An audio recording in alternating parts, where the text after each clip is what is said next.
Olá pessoal, tudo bem? Vamos lá, correção das atividades do segundo ano de Filosofia.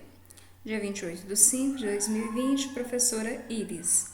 Então, estou aqui com vocês para a gente corrigir mais uma atividade desse nosso período online, né, de quarentena. Então, vamos lá.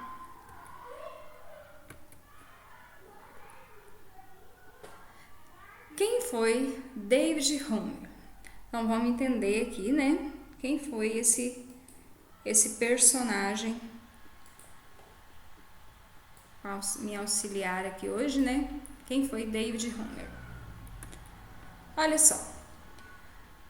David Hume, se eu estiver falando errado, vocês me perdoem, tá? Foi um filósofo, historiador, ensaísta, diplomata escocês. Então, ele foi um filósofo, ensaísta e diplomata.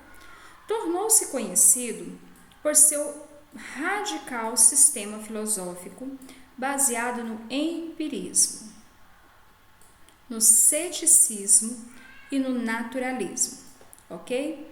Foi considerado um dos mais importantes representantes do empirismo radical e um dos mais destacados filósofos modernos do iluminismo. Então, quem foi David Hume? Um filósofo, ensaísta e diplomata escocês, que ficou conhecido por seu sistema radical baseado no empirismo, ceticismo e naturalismo, ok? Foi considerado, então, um dos mais importantes representantes da teoria empirista. Beleza? Olha só. Trouxe aqui só para vocês, a gente vai falar sobre o empirismo, então só para a gente rever aqui o que é o ceticismo e o naturalismo de acordo com a filosofia. Ceticismo, doutrina segundo a qual o espírito humano não pode atingir nenhuma certeza a respeito da verdade. Quando a gente fala que o indivíduo é cético, né? Porque ele não acredita na questão de que a gente possa atingir uma certeza absoluta sobre algo, né? Uma verdade pura. O que resulta de um procedimento intelectual de dúvida, uma dúvida constante, né? Permanente na abdicação por inata incapacidade de uma compreensão metafísica religiosa absoluta do real, ok? Então, isso é um indivíduo cético. Então, David Hume, ele ficou conhecido justamente pelo seu ceticismo, tá certo? Ou seja, por não acreditar que existia uma verdade absoluta. Também era conhecido pelo seu radicalismo em questão do naturalismo. Mas o que é isso? Naturalismo é uma oposição ao sobrenatural, ao espiritual, à ideia ou crença de que apenas as leis, as forças naturais operam no mundo. É uma extensão à ideia ou crença de que não existe nada além do mundo natural, visível e palpável que a gente vê, né? Então, só para a gente entender o que é o empirismo, porque dentro da teoria do conhecimento, que é o tema que nós estamos falando, nós temos então a teoria empírica, né, do conhecimento. Conhecimento através das nossas experiências. Na filosofia, galera, deixa eu só pegar o apontador aqui para ficar melhor. Na filosofia, o empirismo é uma teoria do conhecimento, certo? Que afirma que o conhecimento sobre o mundo vem apenas da experiência sensorial. Então, o meu conhecimento sobre o mundo vem apenas o quê? Das minhas experiências. O método indutivo, por sua vez, afirma que a ciência, como conhecimento, só pode ser derivada a partir dos dados da experiência. Então, eu só posso adquirir algo como verdadeiro se eu tiver tido uma experiência, se foi experimentado, provado no meu dia a dia, certo? Para saber mais, só para a gente focar melhor aqui nessa questão. O empirismo, ele é o quê? Uma doutrina segundo a qual todo conhecimento provém unicamente da experiência, tá certo? Limitando-se ao que pode ser captado do mundo externo. Então, limita-se a tudo aquilo que eu possa captar desse mundo externo, que eu possa realmente viver, experimentar. Pelo quê? Pelos meus sentidos. Ou do mundo subjetivo, particular, pela introspecção, eu entrar, né, dentro de mim mesmo aqui, sendo descartadas as verdades reveladas e transcendentes do misticismo. Então, essas verdades reveladas, elas são o quê? Descartadas, tá? A verdade, para os empiristas, é apenas aquelas que eu possa experimentar pelos meus sentidos ou por uma experiência subjetiva, introspectiva do indivíduo. Verdades reveladas, né? Elas não são aceitas pela teoria empírica, tá? As verdades reveladas são descartadas por essa teoria. Beleza? Então, o que é o empirismo? Uma teoria do conhecimento, que afirma que o conhecimento do mundo vem apenas da experiência sensorial. Resumindo a nossa questão. Rabisquei tudo. Vamos nessa. Como funciona o empirismo? Como que funciona essa teoria, então, na prática aqui? Vamos ver? Olha só. O termo empirismo advém da palavra grega empiria, que significa experiência. Basicamente, o empirismo defende que todo conhecimento advém do quê? Da experiência prática que temos no nosso cotidiano, ok? Ou seja, que as nossas estruturas cognitivas somente aprendem por meio da vivência. Eu só tenho capacidade de aprender a partir da vivência, das apreensões dos meus sentidos. Eu vejo, eu sinto, eu toco, eu ouço, ok? Então, como que funciona o empirismo? Nosso conhecimento é adquirido através das nossas experiências, certo? Experiências essas adquiridas através dos nossos sentidos. Vamos nessa. Como se pode entender o empirismo de David Hume? Vamos tentar entender como que é o empirismo dele, que já que eles colocaram como um empirismo bem radical, né? Olha só, David Hume considera que todo conhecimento tem origem na experiência. Todo conhecimento tem origem na experiência, sendo os dados ou impressões sensíveis às suas unidades básicas. Hume defende que existem impressões e ideias que se distinguem quanto ao grau de força da vivacidade da minha experiência, daquele fato em questão, tá? Então, como que é esse empirismo na visão de David Hume? Ele considera que todo conhecimento tem origem na experiência ou impressões. Então, eu só conheço algo se eu viver, se eu experimentar, tá?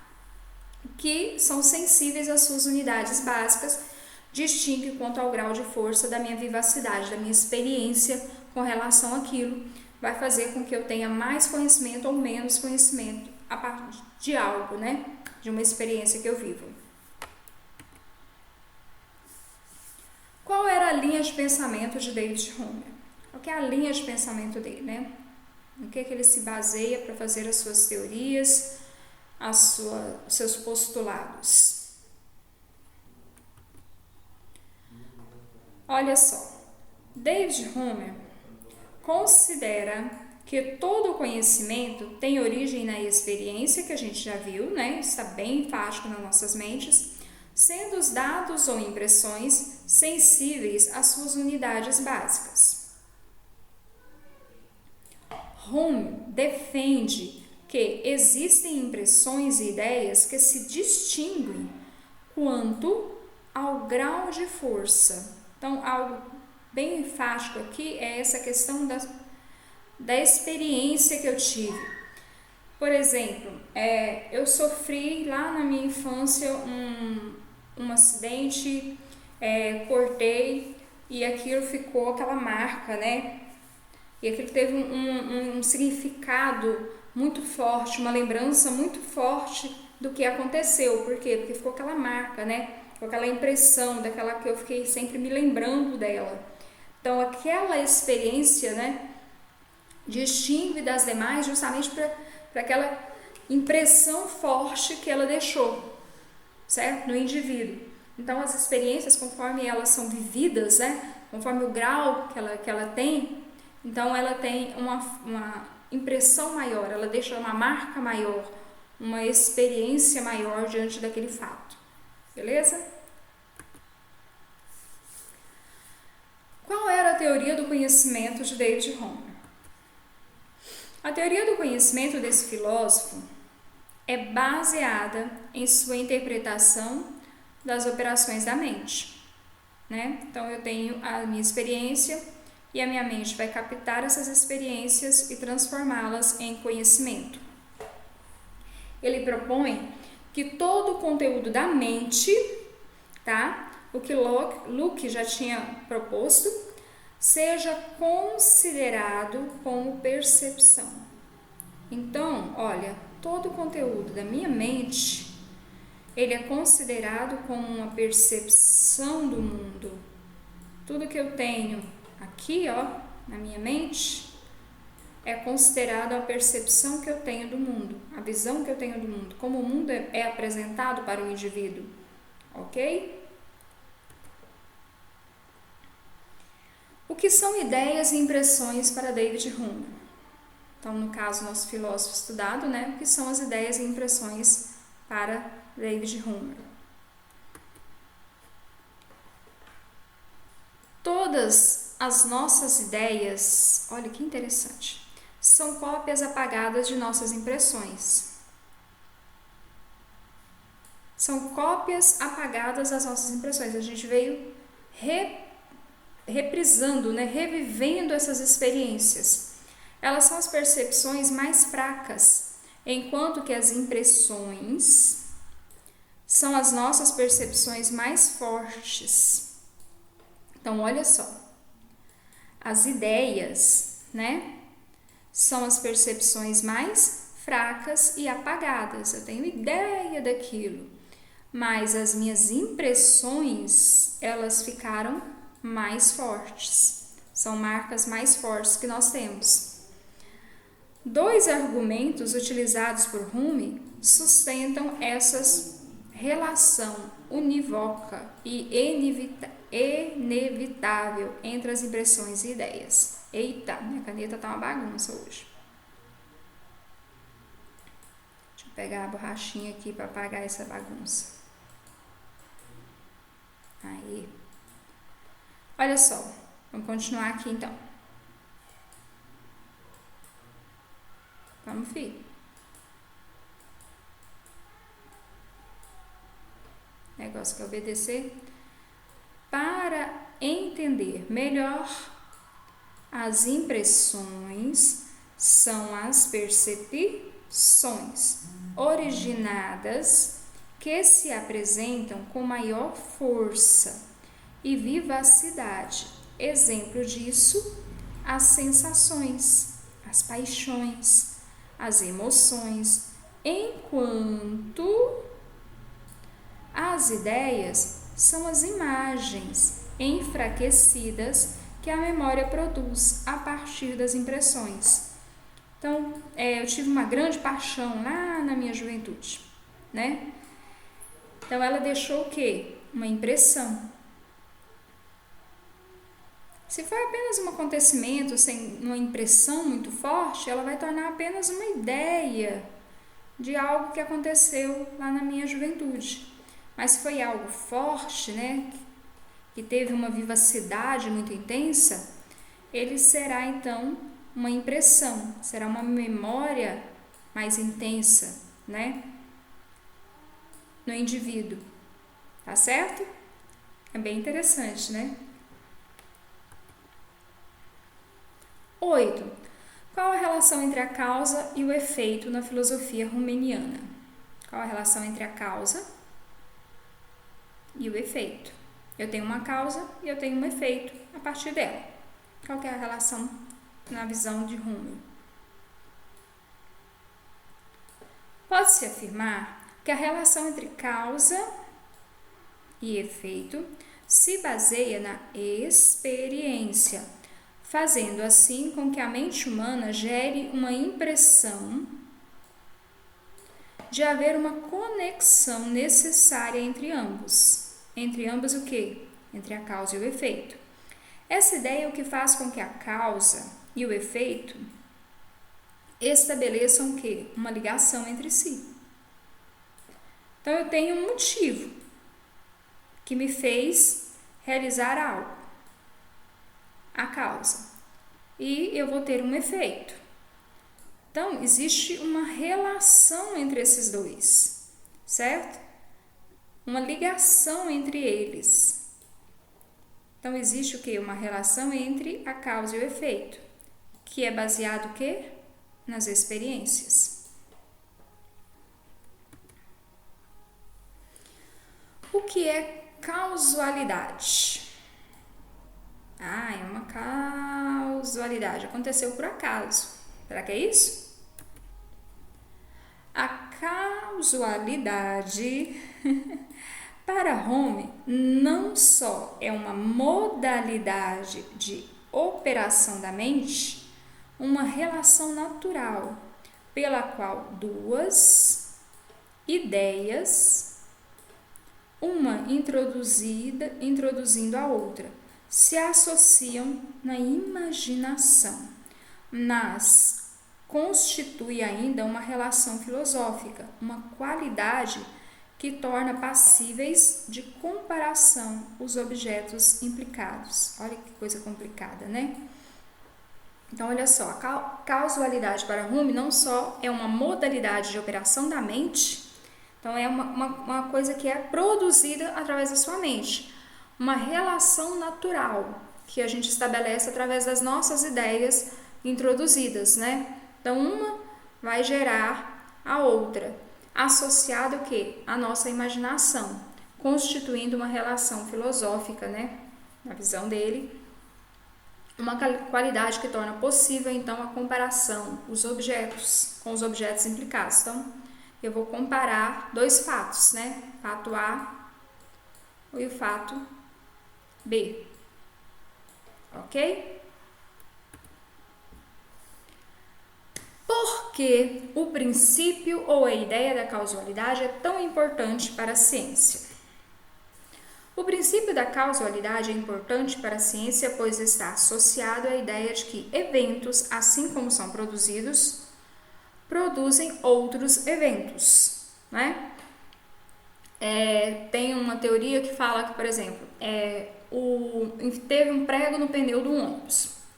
Aí esse ônibus, que iria levar os estudantes para fazer uma prova, não conseguiu chegar a tempo. Então, o indivíduo que ia fazer uma prova do vestibular, por exemplo, do Enem, ele não chegou a tempo, ele não fez essa prova naquele dia.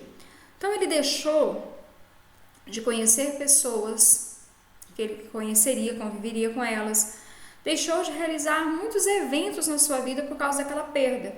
E a sua vida tomou um outro rumo a partir daquela situação, né? Ele deixou de conhecer certas pessoas, deixou de participar de uma turma. Então, a vida dele teve outro rumo, né? Para e pensa na sua vida, por exemplo, né?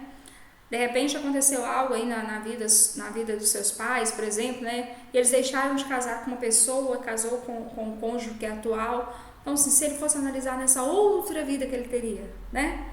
Então, a causalidade, ela está associada ao quê? Aos nossos eventos, assim como são produzidos outros eventos a partir do primeiro, né? Eu tenho o evento A, que foi o prego, né? Preguinho, olha o meu preguinho aqui, no ônibus, tá certo? Então, teve o prego no pneu do ônibus aqui. E o indivíduo deixou de fazer o seu vestibular. Então, a vida dele foi para um outro evento, uma outra situação, que poderia ser outra, mas agora será essa por causa do quê? Do prego. Tá certo? Muito louco, né? Mas é isso mesmo. Deixa eu apagar aqui, porque tem mais um textozinho aqui para passar para vocês. Viu? Tanto que ficou bonitinho meu ônibus? Tô craque nesse negócio. 11. Qual é o papel da crença para David Hume? A minha menininha ficou bem na frente aqui, ó. Eita, nós. Então, qual é o papel da crença? O que é crença? Crer em algo, né? Crer em algo. Então, qual é o papel da crença para David Hume? Tudo que temos é uma expectativa de que as coisas assim se comportarão. Eu tenho uma expectativa. Tudo que nós temos é uma expectativa de algo, certo? Gerada no indivíduo, de que as coisas assim se comportarão. Essa expectativa, crença no caso, nos leva a esperar que o futuro seja assim como foi o passado.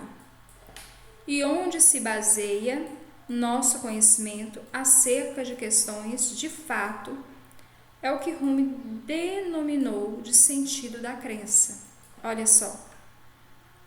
Deixa eu só marcar melhor aqui para nós. Então, ó. Deixa eu achar aqui.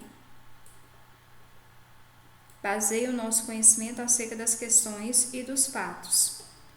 Então, essa expectativa nos leva a esperar que o futuro seja assim como foi no passado. É onde baseia o nosso conhecimento acerca das questões e dos fatos. Então, quer dizer, eu tenho uma expectativa de que as coisas permaneçam. Eu tenho uma expectativa de que as coisas permaneçam assim como foram no passado, né? E o passado venha refletir nas situações do meu presente, ok?